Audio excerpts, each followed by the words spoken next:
2025 সালে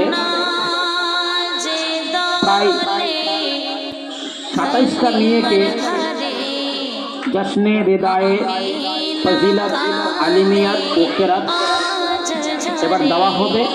অত্যন্ত ইতাহার টানার খুশির খবর। হয়তো এর আগে কোনোদিন কোনো মাদ্রাসায় এতগুলো স্টুডেন্টকে একসঙ্গে ফজিলতের সম্মানিত করা হয়নি।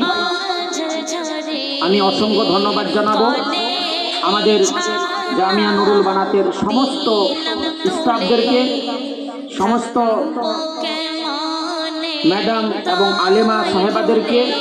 ওনাদের অসংখ্য ধন্যবাদ, অন্তরের স্থল থেকে শুকরিয়া আদায় করব যে ওনাদের মেহনত, ওনাদের পরিশ্রম, ওনাদের কঠোর সহযোগিতায় আজকে আমরা এই দিনকে দেখতে পেয়েছি।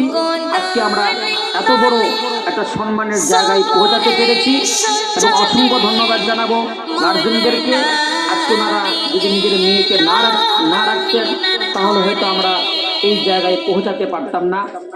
এটা আল্লাহ লাখ লাখ শুকরিয়া আদায় করি যে আল্লাহ তাআলা আমার মতো একজন ক্ষুদ্র ব্যক্তির দ্বারাই এই মহৎ কাজটা করার তৌফিক দান করে। সেই স্রষ্টার, সেই রব্বুল ইজ্জতের লাখ লাখ শুকরিয়া আদায় করি। এই বলে আমার ক্ষুদ্র বক্তব্যকে সমাপ্ত করছি। আসসালামু আলাইকুম রহমতুল্লাহি ওয়া বারাকাতুহু।